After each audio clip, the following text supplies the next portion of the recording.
Buenos días, bienvenidos nuevamente a M de Medianas, nuestro encuentro semanal en FM Amadeus 91.1. Quien les habla, Carlos Liaskovich, y la co-conductora María Elena Labate. Tenemos muchas ganas de comenzar el día de hoy con este programa que va a tener una opinión muy calificada sobre la situación económica que estamos atravesando y qué perspectivas puede haber y cómo debería proceder una empresa mediana frente a esta situación macroeconómica. Como siempre, un poco para sintonizar dónde nos movemos, en qué temática. Las empresas medianas, de ahí el nombre del programa, son una fracción relativamente pequeña en cantidad dentro de lo que son las empresas PYME. PYME, recordamos, es pequeña y mediana empresa, pero solemos decir que es una parte un poco olvidada de la sigla, porque las medianas tienen una complejidad mucho mayor, están divididas por departamentos, por funciones, probablemente tienen gerentes y jefes a cargo de estas áreas, tienen una cantidad de empleados mayor que las pequeñas o que las microempresas. En general las medianas se las considera entre los 30, 40 como mínimo, hasta las 300 o 350 personas empleadas en la Argentina. En otros países, por supuesto, esto puede variar. También son empresas que están muy insertas en el aparato productivo, digamos, en las cadenas de valor de las grandes empresas. Son bastante las medianas que exportan o que han exportado algunas veces. Y además, bueno, cuando son empresas familiares, siempre lo decimos, tienen más noción de cómo manejar la relación entre las dos dimensiones, entre, digamos, la familia y la empresa, ¿no? Dicho todo esto, hoy tenemos la suerte de poder contar con la opinión de Fabián Amico. Fabián, ¿estás en línea? Hola, sí, Carlos, ¿cómo te va? Muy Gracias por bien. el llamado. Nada, al contrario, gracias a vos por esta especie de chequeo semestral que hacemos contigo sobre, debería ser mensual, digamos, pero no, sería demasiado por ahí. Eh, sobre la situación económica tan cambiante y tan volátil, digamos, que se le sumó ahora un panorama internacional donde, digamos, parece Donald Trump una especie de aprendiz de brujo que abre una caja y no se sabe qué puede pasar, ¿no? Sí. Pero vayamos por partes, como decía el viejo chiste sobre Jack el Destripador. Em, digamos, me gustaría, ahora se va a sumar Marianela en un ratito, siempre se llega un poco más tarde, me gustaría tu aporte sobre una cosa muy, muy coyuntural, pero que evidentemente tiene consecuencias sobre la economía de las empresas y sobre cómo deben proceder, que es esta cuestión de la salida del cepo y cómo esto, digamos, sorprendió o está sorprendiendo de alguna manera por sus consecuencias. Y qué implica, digamos, como corte en el gobierno, desde el gobierno lo llaman pomposamente la fase 3, como si todo lo hubieran tenido programado, pero digamos, la llegada bastante desesperada, digamos, al acuerdo con el fondo, bastante ajustada en tiempos, con una sensación de desequilibrio previa que había muy, muy inestable, y de repente desde ese viernes que se toma esa decisión, se anuncia, al lunes que se abren los mercados, ya pasaron varios días desde entonces, más de 10 días. ¿Cómo evaluás este corte, este antes y después con el levantamiento de este cepo, de este control cambiario, y qué perspectivas le ves? A ver, objetivamente mejoró mucho las perspectivas del gobierno, por lo menos en el corto plazo, ¿no? Porque, como vos bien decías recién, digamos, acá hay una dinámica bien compleja, que es el hecho de que la proximidad del acuerdo con el fondo había empeorado las cosas en lugar de mejorarlas, Claro. porque todo el mundo descontaba una devaluación grande, digamos, y el retraso de la firma del acuerdo no hacía más que potenciar esas expectativas de una gran devaluación. Entonces se armó un lío bárbaro, el banco se aceleró toda la pérdida de reservas que venía sufriendo el Banco Central desde fin del año pasado, y entonces se había armado una burbuja, digamos, que era indetenible, y la sorpresa básicamente fueron dos, básicamente una, el hecho de que el acuerdo con el fondo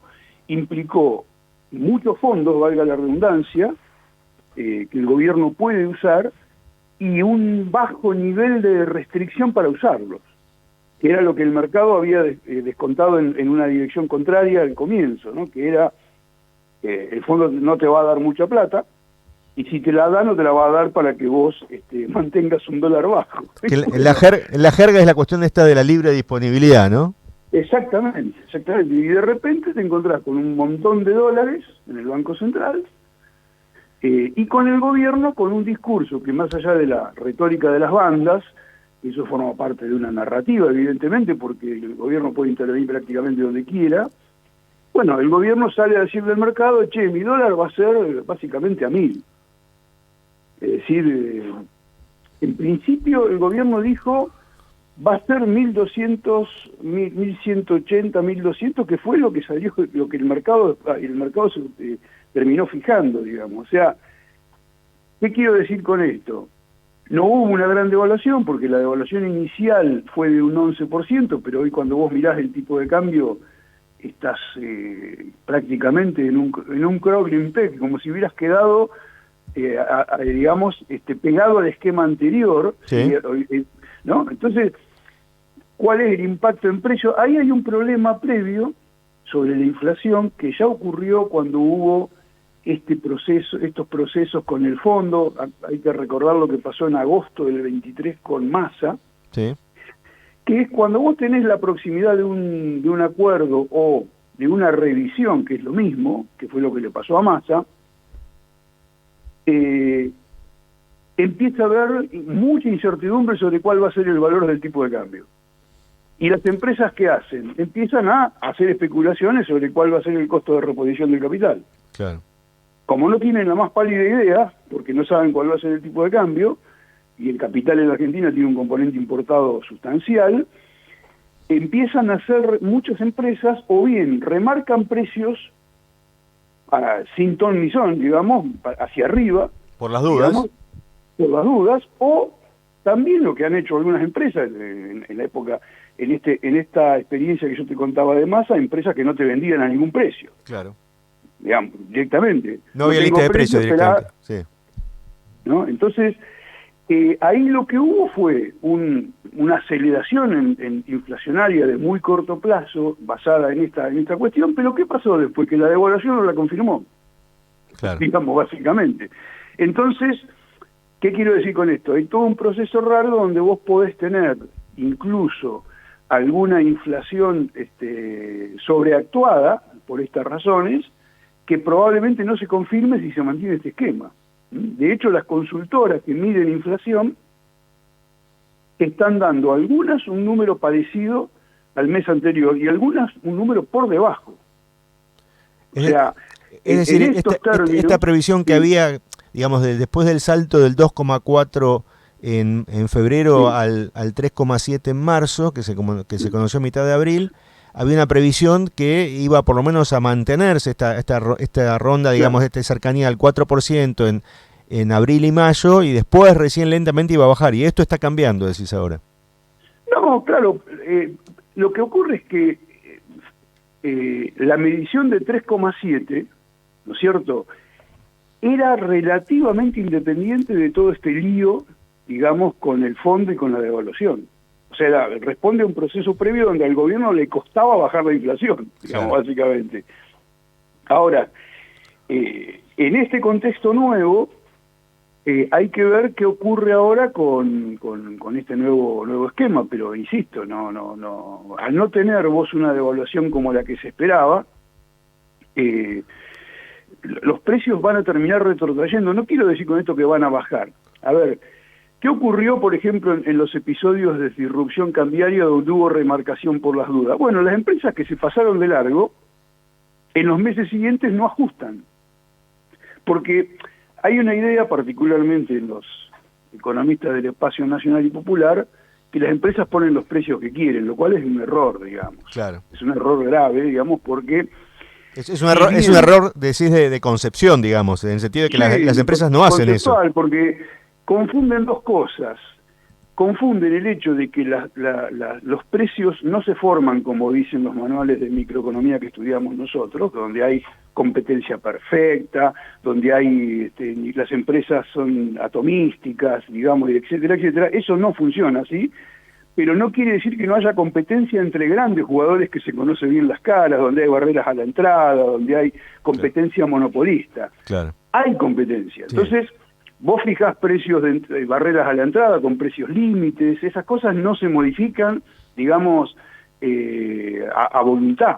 Entonces, ¿qué quiero decir? Los tipos que fijaron un precio muy por encima de sus costos, si el sendero de los costos después desacelera o se estabiliza, no van a volver a remarcar. Entonces, cuando vos mirás una secuencia un poco más larga, los precios ajustan a los costos, ajustan al tipo de cambio, ajustan al valor de los salarios, etcétera, etcétera. Pero en el medio es cierto que en el muy corto plazo te comiste una aceleración inflacionaria por la incertidumbre. Claro. Eso es verdad, ¿no? Entonces, yo creo que pasó esto, digamos, y el gobierno, hay que decir que estuvo muy rápido de reflejo para en algunos sectores paradigmáticos salir a decir, che, bueno, retrotraigan los precios, porque no pasó nada acá. El caso de Molinos Exacto. Y la semana pasada. Y las automotrices, por ejemplo. Está bien, la gente no come autos. Eso es un tema central, porque alimentos es lo que estuvo empujando, digamos, el índice y tiene, digamos, una implicación sobre la pobreza, digamos. Pero bueno, digamos, en términos del gobierno le salió bastante bien, hay que decirlo, porque si bien no saliste del cepo, lo flexibilizaste, porque para las empresas el cepo continúa, de todas formas vos le abriste la puerta a las personas físicas, digamos, y no pasó nada tremendo, digamos, ¿no? Al contrario, te diría que... Pero bueno, viene de la mano de un montón de deuda que se acumula para generar insustentabilidad mayor en un plazo más largo, y eso hay que decirlo. Ahora, a eso quería apuntar, digamos, porque desde un punto de vista de una evaluación racional de lo que le espera al gobierno durante este año, tiene pagos de deuda muy importantes, sí. Reservas que vinieron de alguna manera, préstamos del Fondo Monetario que vinieron de alguna manera a reforzar las reservas para evitar estas oscilaciones, digamos, de expectativas y de rumor de devaluación. Pero lo que leo yo, por lo menos, es una especie de contradicción entre un futuro relativamente cercano de algunos meses que tiene que empezar a cubrir estos bonos públicos, el gobierno, estos intereses, con una estabilidad en cuanto al tipo de cambio, a la expectativa, que digamos no cierra bien. Es decir, ¿cuál es la racionalidad de este doble rasero, digamos, un horizonte tan complicado y un presente tan manso? La racionalidad es tomar deuda y patear el problema para adelante. Básicamente, lo que vos estás diciendo, que es totalmente correcto, es, mirá, tengo un vencimiento en julio de 4.000 y pico de millones, 4.800 millones de títulos públicos con los privados. Sí. ¿Qué piensa hacer el gobierno con eso? Pagarlo con deuda. Volver a endeudarse. Y sí, aparte, perdóname que te diga, no hay otra forma de pagarlo, no hay con qué. Vos no podés usar la plata del fondo para pagarlo a los privados. Pero esa posibilidad de volver a endeudarse, ¿a qué nivel de tasa y qué probabilidad va a tener? Y mirá, es lo que está pasando. Por ejemplo, puede ocurrir que sea a tasas relativamente altas y con deuda de corto plazo. Los ripos son deuda de corto plazo. De hecho, todo el mundo está mirando que el año que viene hay vencimientos mucho más grandes, difíciles de pagar, y gran parte de esos vencimientos son repo y swap, que son deuda de corto plazo cara, digamos, justamente lo que vos estás diciendo. Por eso te digo, vos pateás el problema para adelante, el oxígeno te permite, si lo manejás bien, a ese oxígeno te permite extender el horizonte de estabilidad. Digo, esto hay que plantearlo como una reformulación de la economía política electoral de ese año.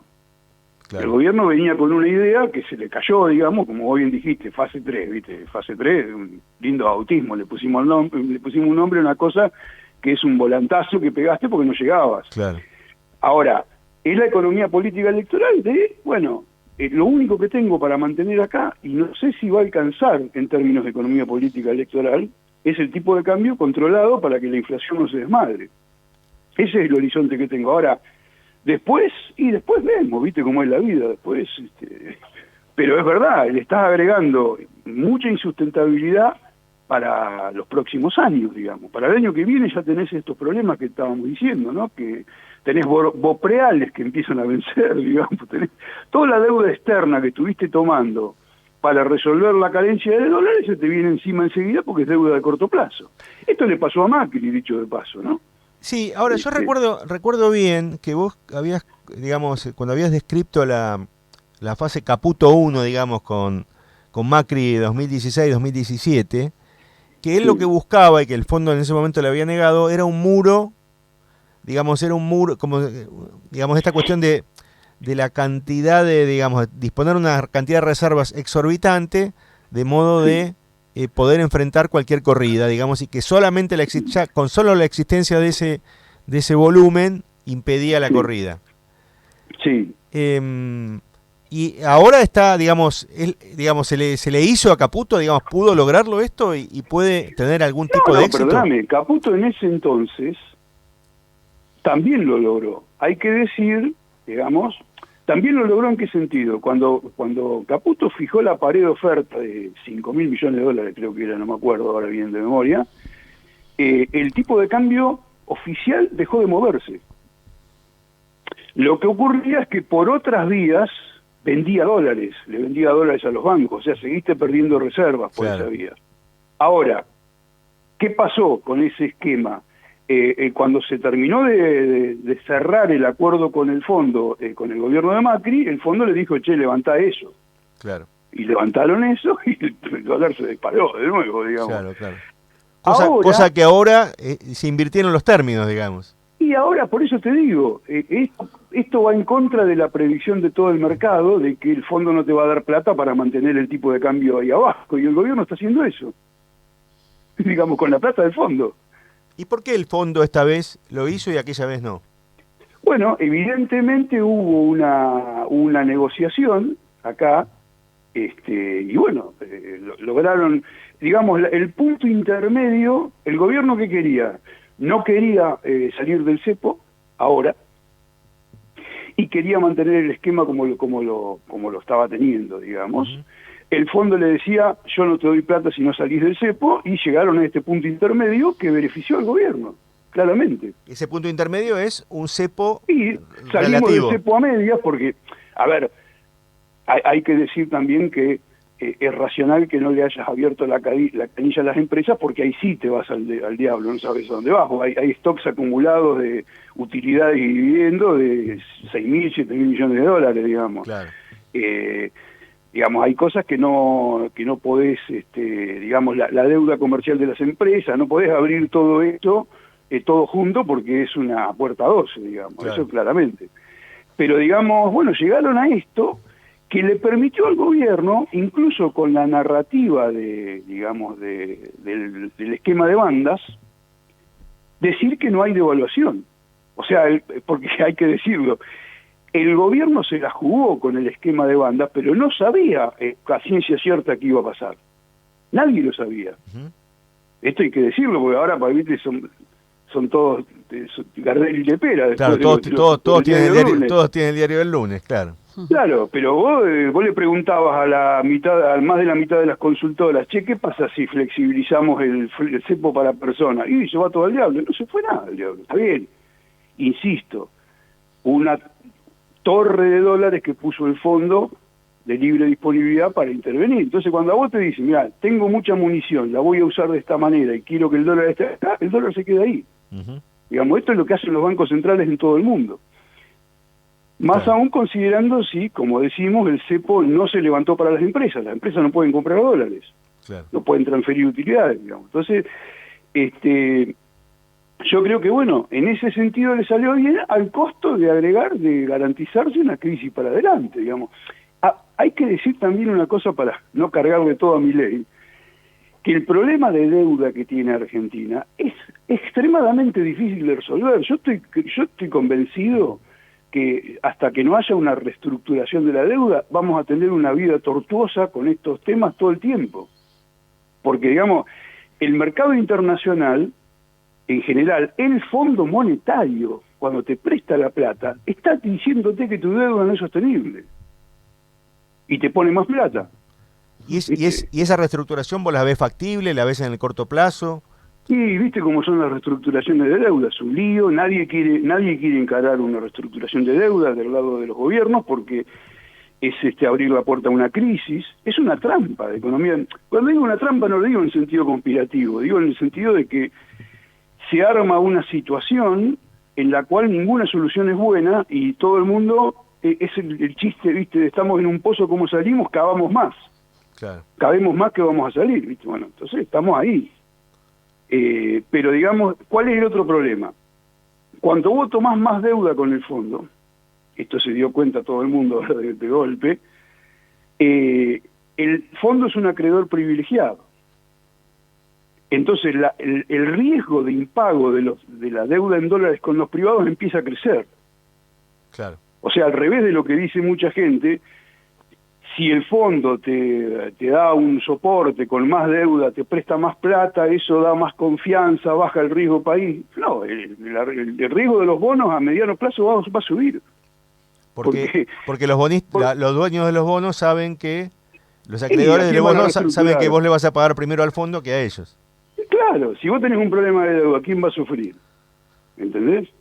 Entonces, por eso te digo, es una trampa en la que nos metimos, que siempre se meten los países que toman deuda en moneda que no emiten, hay que decirlo así, Argentina y Ecuador.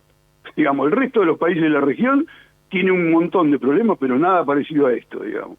Entonces, bueno, estamos en esa situación, ahora compró aire el gobierno, si lo maneja bien. Yo, al contrario de muchos de mis colegas opositores, creo que lo puede llegar a mantener, a extender este horizonte de estabilidad. Después, como le vayan las elecciones, es otro asunto, porque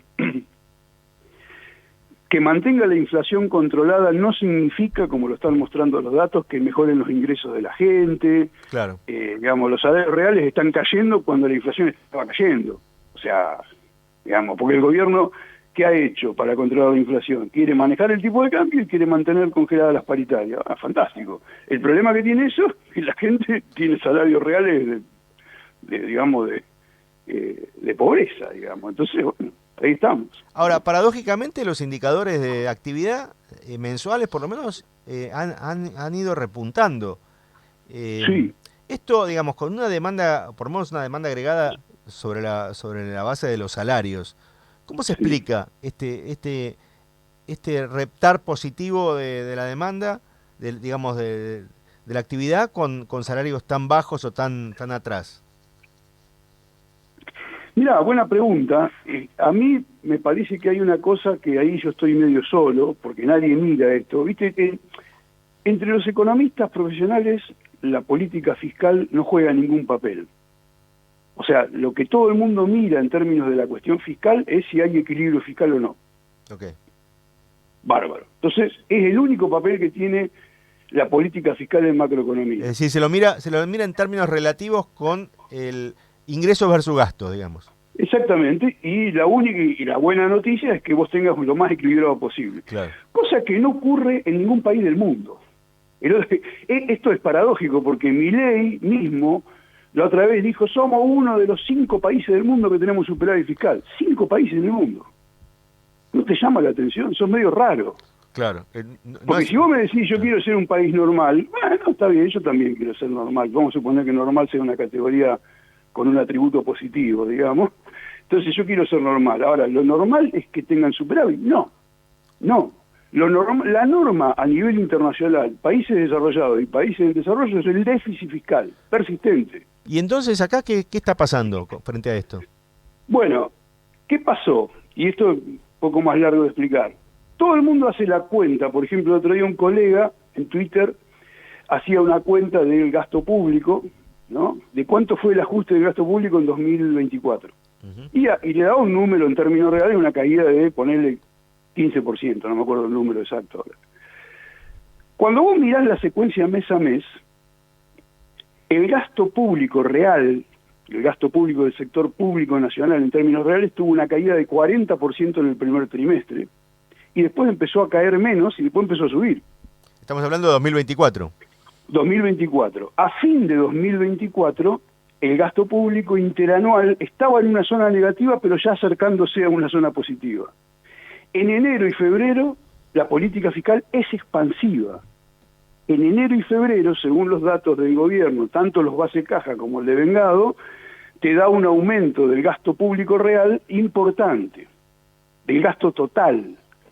Siempre manteniendo el otro ojo en el superávit, digamos que también se mantiene. Se mantiene cada vez menos, hay que decirlo, porque vos fíjate que a fin del año pasado el superávit se iba limando, hay gente que ves ahí hay un tema de contabilidad también. Claro, la contabilidad creativa, la famosa contabilidad creativa.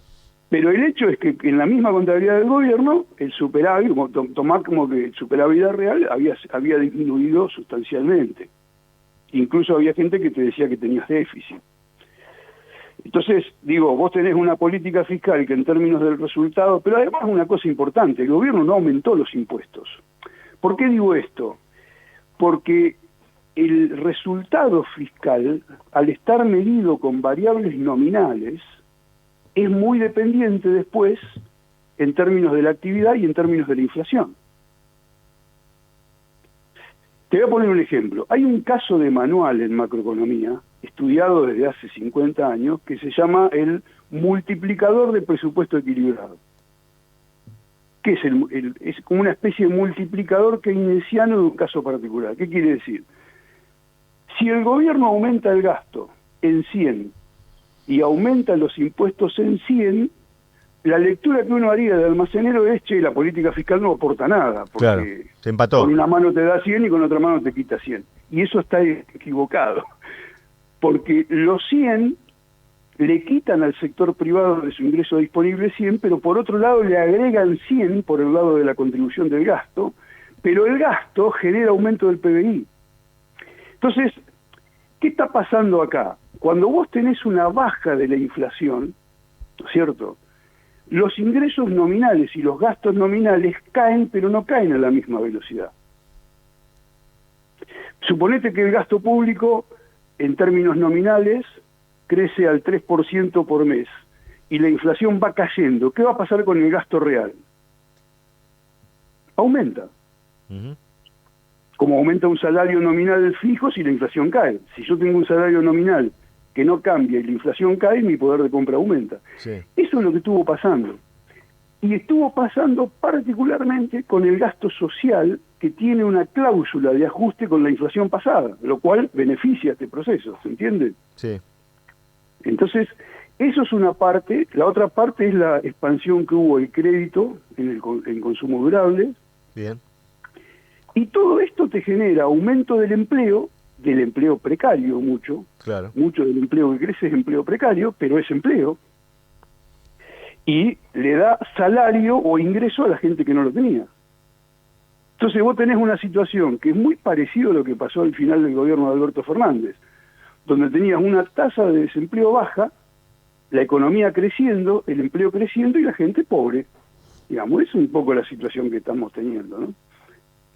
Por eso te decía antes que yo no soy un analista político, pero yo no sé qué combo, qué resultado, qué impacto electoral va a tener, porque por más que vos consigas estabilidad, si los ingresos de la gente no mejoran, yo no sé cuál es el impacto político de eso, ¿no? ¿Y qué prevés para las tasas de inflación de aquí a fin de año? ¿Vos prevés que se van a reducir, que se van a mantener van a rondar el 3%, más o menos 3 décimas de los últimos meses? Mirá, va a depender mucho de esto que estamos hablando. Si el gobierno consigue manejar este esquema de mantener estabilidad cambiaria, lo cual tiene mucho que ver con el hecho de generar algo que tiene muy mala prensa, que es generar un nuevo esquema de carry trade, digamos. Básicamente que los retornos de los activos domésticos le ganen al dólar. Ujú. Si el gobierno consigue eso y consigue manejar la estabilidad del tipo de cambio, vas a llegar con una inflación más o menos parecida a la que tenías como mínimo. Pero bueno, insisto, yo estoy descontando con esto el tema de que el gobierno consigue manejar o consigue seguir manejando las paritarias a la baja como lo estuvo haciendo, ¿no? Correcto. Y perdóname que agregue algo, esto no quiere decir que la gente va a vivir mejor por eso, porque insisto, estás generando un ancla de la inflación con salarios reales muy bajos. Claro. Y estás cancelando la posibilidad de que el salario real mejore. Entonces, bueno, ahí tenés un problema, evidentemente. Y desde la perspectiva de una empresa, nos ponemos ahora en la piel del dueño de una empresa mediana o de los gerentes, que están en una situación... No la tienen fácil, digamos. No la tienen fácil, por supuesto esto depende mucho de los sectores, de cómo están endeudados, bueno, de muchas variables, pero digamos, desde el punto de vista del manejo de los excedentes, ¿vos recomendarías que se mantengan en pesos, que hagan una combinación con acciones, con inversión en bonos, con liquidez, que hagan y que adelanten inversiones, que adelanten importaciones? ¿Cuál sería la mezcla que imaginás en una empresa de ese estilo? No, mirá, a ver, yo no soy un especialista en el manejo financiero, pero lo que es claro, hay un par de cosas que vos mencionaste que son cruciales y son básicas, digamos, que es mantener un cierto esquema de diversificación basado en la liquidez. Si vos estás manteniendo excedentes en una empresa, vas a tener que orientarte a activos que sean líquidos, digamos, entonces ese es un tema. Y después un tema que yo creo que las empresas ya lo tienen incorporado, que es manejar los diferenciales de rendimiento. Es decir, acá, la otra vez yo decía en un programa de televisión, decía, bueno, ¿qué está pasando en estos días? Esto es como uno de el primer round de estudio de una pelea de boxeo. Claro. ¿Viste? Estamos mirando a ver qué pasa. Todo el mundo está en una especie de wait and see. Ahí estamos viendo a ver qué pasa, a ver qué decisión tomamos. Pero en el día a día, implícitamente ya estás decidiendo. Digamos, cuando el mercado mira, por ejemplo, dice voy a parar y voy a ver, lo que hace es dejar de comprar, en primer lugar. Entonces ya con eso está jugando a favor del gobierno el tiempo. Dejar de comprar dólares, decís vos. Dejar de comprar dólares, exactamente. Ahora, eso lo podés hacer unos días. Si vos tenés excedentes que tenés que manejar, tenés que decidir. Y cuando tenés que decidir, ¿qué vas a mirar? Es una mezcla de rendimiento y riesgo. Entonces ahí entra a ser crucial el esquema que genere el gobierno con el tipo de devaluación esperada que instale en el mercado versus la tasa de interés relevante.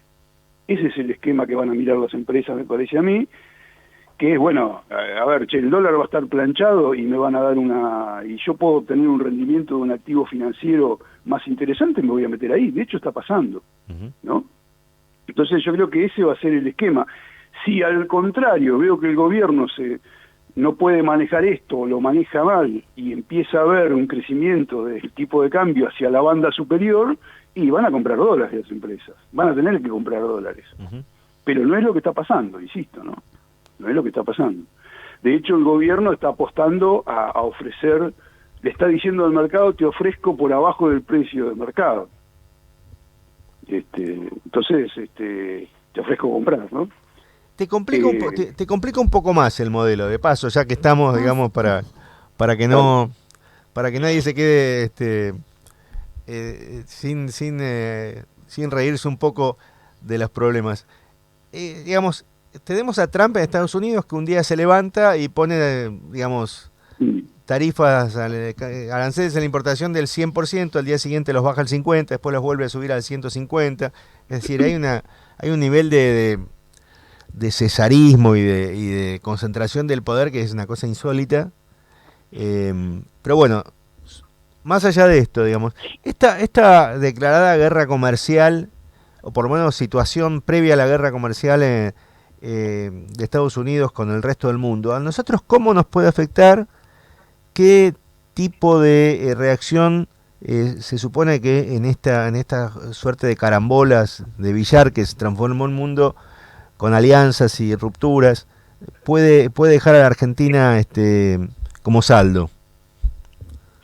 Mirá, lo más probable es que sea un saldo negativo por dos motivos. Una, si Argentina hubiera hecho algo mejor de lo que hizo el gobierno de Milei frente a esta situación, hubiese tenido un efecto negativo porque va a haber una caída del comercio mundial y va a haber una caída del nivel de actividad a nivel internacional. Y también va a haber presiones inflacionarias. O sea, tenemos todo un combo que nadie sabe medir la magnitud de esto, pero la dirección de los cambios va a ser en esto que te digo. Entonces, cualquier gobierno hubiese tenido esa situación. Ahora, está agravado por algunos aspectos del gobierno de Milei, que es uno de los pocos gobiernos del mundo que además de tener superávit fiscal, tiene apertura comercial. Claro. Entonces vos ahí tenés un boom de importaciones de China, viste, tenés un boom de importaciones de consumo, bueno, y la inflación no ajusta con eso, ¿entendés? Ese es un tema que el gobierno no consigue entender. O por lo menos no la parte de servicios, la parte, digamos, que porque la no transable, lo que se llama habitualmente, ¿no? Claro, pero ¿cómo te puedo decir? La tendencia de la inflación en nuestros países depende de las variables relevantes de costo. Y las variables relevantes de costo no las podés... Yo no puedo importar trabajadores, claro, para pagar salarios más bajos.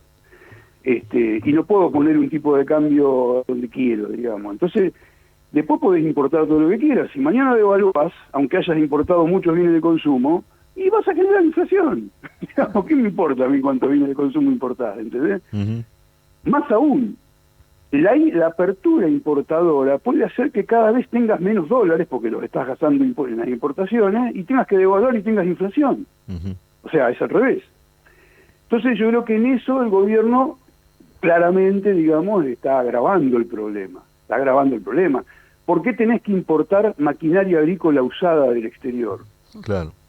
Es ridículo. Uno de los sectores de punta que tiene Argentina es maquinaria agrícola, digamos. Y vos estás importando maquinaria usada. ¿Para qué? Si la maquinaria agrícola la compra el campo, que el campo es un factor inflacionario, que es ridículo todo eso. Ahí hay un problema del sesgo del gobierno que bueno, la verdad que es ridículo, no tiene ningún sentido. Digamos, un país que aparte no tiene dólares, gasta dólares en cosas insustanciales, en el comercio puerta a puerta, ¿viste? Y todo eso. Nada, eso es absolutamente ridículo y innecesario, digamos. Eso es un resultado del gobierno, ¿no? No se lo puede pasar a nadie, digamos, ¿no? Bueno, Fabián, estamos conversando con Fabián Amico, macroeconomista y muy experto, digamos, en todas las variables que nos afligen o nos desestabilizan en la economía cotidiana. Vamos a hacer ahora una pequeña interrupción, Fabián, porque vamos a presentar con Marianela Labate, que se sumó a la mesa. Yo me sumé, me estoy preguntando que creo que no me gané la silla de este lado, porque estoy completamente en modo oyente. Está muy bien. Le decía a Carlos, es un tema en el que por más que lea, que me cuesta, me genera ansiedad, y después va a ir una de las preguntas hacia ese lado, ¿qué pasa también con los profesionales, no? Sí, perfecto. Así que, pero vamos a hacer esta interrupción, Fabián, para introducir a nuestro apoyo publicitario, que es el Centro Universitario de Idiomas. Y vamos a decir entonces a nuestros oyentes: potencia tus equipos junto al CUI, una institución de alto impacto académico.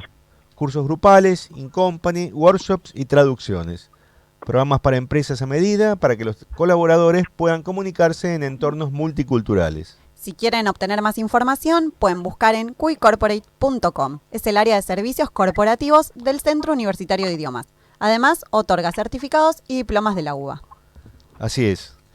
Bien, Marianela. Ahora entonces aprovecho. Ahora aprovecha, ahora que derretimos un poco el cubito. Yo venía de mi termito de estar dando clases, pero me saco el sombrero de docente, como muchas veces hacemos acá en el programa y con nuestros invitados, Y me pongo también en el rol de los profesionales. Dentro de las medianas, desde ya que hay profesionales, las medianas también contratan profesionales, consultores. Bueno, en este caso contabas que también hablabas con programas de TV y demás. Digo, ¿qué reacción tenemos que tener quienes somos profesionales? Porque a mí estas circunstancias me generan como mucho entre ahogo, ansiedad, ser poco conocedora del tema, me genera como que está de moda en las redes, el FOMO, el FOMA, el miedo de quedarse afuera. Digo, comprar y desesperarse, digo, si hay una mini caja de herramientas para el profesional argentino hoy, ¿qué centro? Lo voy a hacer bien coloquial. ¿Qué centro nos podrías dar a quienes estamos en este rol? Me mataste, ni idea. Yo te puedo decir lo que intuitivamente hago. ¿Respirar? Yo, pero no creo que sea. Yo siempre hago la broma de que yo no diversifico riesgos, diversifico patrones. Ok. Bueno, bien, son patrones de hace un par de años que no sé si los arrastramos patológicamente o para bien esos patrones. Claro, viste que... Entonces, qué sé yo, la verdad que no sé, uno hace lo mismo, supongo yo que... No digo que sea lo mismo que una empresa, pero no sé si te puedo ayudar en eso, pero sí... o intuitivamente, esto que vos decías, intuitivamente, es momento para... respirar, leer, interiorizarnos, conocer qué tipo de tomadores de riesgo somos. Yo estoy haciendo eso. Yo, digamos, pero cada uno tiene una situación, como decía Carlos al comienzo, hay situaciones heterogéneas, digamos. Yo tenía una situación distinta, lo que pasa es que yo tengo una trayectoria, o bueno, parte de mi trayectoria laboral estuvo vinculada al sector público. ¿Qué es lo que pasa con los economistas que hacemos macroeconomía, digamos, y que estudiamos en la UBA? Yo estudié después, hice doctorado en Brasil, en Río de Janeiro. Es una orientación hacia el sector público con orientación hacia las políticas de desarrollo. Entonces, ¿qué pasó? Me agarró en el sector público la entrada del gobierno de Milei y terminé afuera del sector público. Claro. Igual, insisto, yo tenía empleos fuera del sector público. Con lo cual, digamos, habías diversificado patrones. Claro. Exactamente. Con lo cual, hoy estoy en esa situación y un poco lo que vos decías. Yo tengo algunos vínculos más académicos con el exterior, empecé a trabajar en eso. Bien. No es mucho, pero a mí me sirve porque es... yo siempre hago el chiste con mis amigos brasileños que cuando viene un gobierno más... ortodoxo, de derecha, neoliberal, como le quieras poner el nombre, muchos de nosotros nos dedicamos a estudiar. Bueno, creo que eso no es un mal consejo, por lo menos por mi lado me he preguntado de paso también hacia dónde quiere ir alguna inversión que uno pueda hacer, empezar a estudiar de estas políticas, tomar aunque sea estas encuestas que nos hacen los bancos para ver qué tipo de tomadores de riesgo somos. Ahora estaría bueno que habilitasen la opción qué tipo de patrón replicás, ¿no? en esto, porque quienes somos profesionales y tenemos que trabajar con estas medianas, muchas veces también somos, suena crudo, pero somos un poco la variable de ajuste, por lo menos, no sé, en mi caso es marketing digital. En épocas duras o de fuerte recesión, el marketing pasa a un segundo plano, por ejemplo, ¿no? Sí. No, y muchas cosas, por supuesto. Pero bueno, viste, por eso te digo, no sé si es de mucha ayuda. Bien. Pero me parece que yo lo veo en otros colegas también, que los colegas que logran, digamos, tener una situación un poco más holgada, tienen esta característica también, están trabajando en 4 o 5 cosas a la vez. Digamos, es un lío, ¿no? Sí. También hay, como vos debés saber, por lo menos en economía, Carlos lo sabe, hay como algunas economías de escala, digamos. Un macroeconomista siempre... Emanuel Álvarez Agis siempre dice que es como un médico clínico. Médico clínico se puede ocupar prácticamente de cualquier cosa sin ser especialista, digamos. Claro. Bueno, entonces haces economías de escala también, qué sé yo. Pero sí, es un tema complicado. A mí me parece que ese es el punto, ¿no? Y para poder hacer eso también hay un tema más personal y mucho menos vinculado al económico, que es poder lograr vivir de lo que te gusta hacer. Digamos que eso es mucho más complicado. Y ya que decís eso, Fabián, mi responsabilidad, o al menos una tarea que a mí me encanta, es stalkear a la gente en sus perfiles en redes. En tu caso, me faltó conocer algún lado B tuyo como profesional. En esto que decís, bueno, vivir de lo que nos gusta hacer, además de tu rol como profesor, de ser estudiante crónico, ¿qué más integra? ¿Qué otro sombrero tenés? Soy músico de jazz. Ay, apostaba por música. Apostaba por música. No, lo que pasa que, bueno, en una época, hace muchos años, Sí. hace 20 años atrás, incluso trabajé como músico de jazz. Cuando vos trabajás como músico, digamos, no ganás lo mismo, digamos, pero el disfrute es otro también, ¿no? Claro, lógico. Pero sí, soy muy aficionado al jazz, y toco en un ensamble, en bandas y eso, sí, eso es una de las cosas que bueno, que me gusta, digamos. Pero es interesante tu consejo de que haya parte de la dedicación laboral que tenga que ver mucho con lo que a uno le gusta. Con las ¿no? pasiones. ¿no? Sí. Sí, a mí me pasó, Carlos me conoce de hace años, yo soy un economista tardío, yo empecé en la UBA muy joven, dejé la carrera y la retomé muchos años después. Y la retomé muchos años después, ya siendo grande, hice la licenciatura y después hice maestría y doctorado en el exterior, ya siendo grande. Uh-huh. Entonces, ¿y cómo fue eso? Me interesaba la investigación. Yo siempre digo que empecé a estudiar economía como, es medio raro esto, pero como quien va a un taller literario. Claro. O sea, no con la pretensión de trabajar. Y un día me llamaron para trabajar, cuando no estaba recibido. Digamos, entonces, a mí me interesa la investigación y trato de vincular esto con el trabajo porque es la única manera en que lo puedo hacer. Digamos. Construiste Si no, a la par tu carrera profesional con la carrera de grado y después de posgrado y hasta tu doctorado. Claro.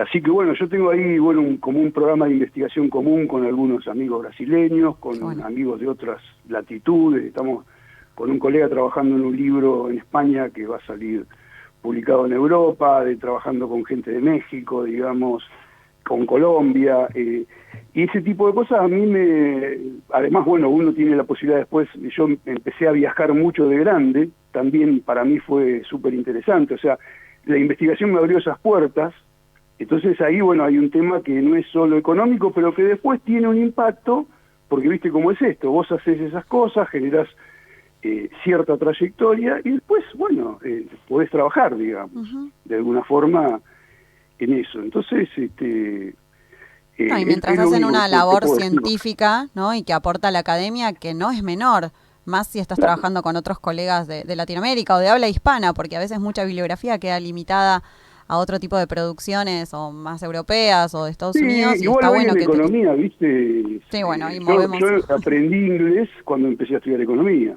Claro. Digamos, no hay manera de estudiar economía si no sabes inglés. Tal cual. Y están preparando... Digamos, pero digamos, sí, es un tema, ¿no? de poder... De hecho, en Argentina hay una situación muy particular en todo, esto sin sesgo ideológico, podríamos decir, donde no se paga la investigación. No hay forma de hacer investigación, digamos, en Argentina. Entonces, los que tenemos esa aspiración, tenés que armarte un esquema, digamos, donde vos puedas lograr que el trabajo de afuera te banque para que vos puedas hacer investigación y eso a su vez después te sirva para valorizarte en ese mercado que estás trabajando. Es un lío, digamos. Pero yo creo que hay nichos donde la gente empieza a valorar esas cosas, digamos. A mí me ha pasado hasta con algunas empresas, cosa que yo no tengo una gran experiencia como consultor de empresas, pero me ha pasado. Me ha pasado con algunas empresas que tengo vínculo de hace años, digamos, y yo planteo las mismas cosas que les puedo decir a ustedes, digamos, o sea, que esa es otra cosa interesante para mí, que uno pueda decir en todos lugares muy diferentes la misma cosa. Claro, lógico. Entenderla, digamos, ¿no? Me parece que son cosas que tienen un valor también. Y como para ir cerrando, Fabián, porque ya el tiempo se nos está terminando, ¿estás preparando con algún otro grupo o vos alguna publicación sobre estas coyunturas, digamos, que finalmente terminan siendo análisis más de mediano plazo de las salidas del gobierno de Macri, las salidas del gobierno de Alberto Fernández? el presente o el comienzo de Milei? ¿Hay algún trabajo en vista? Mirá, estoy debiendo un trabajo a un amigo de brasileño que preside un centro de investigación que se llama Centro Celso Furtado, y ahí yo tengo pensado y ya tengo comprometido a hacer un trabajo sobre esto de la política económica de Milei, digamos, específicamente. Así que bueno, se lo voy a enviar cuando tenga eso. Y después hay otras cosas que son más estructurales. Yo publiqué hace poco en el Cuadernos de Economía de Colombia un artículo muy largo, pero que es más estructural sobre Argentina, ¿no? Okay. Que vincula el tema del conflicto distributivo con la dolarización financiera. ¿Y está accesible, digamos, para cualquier lector? Sí. Si lo pones en internet te va a aparecer. Fabián Amico, ¿y alguna referencia adicional?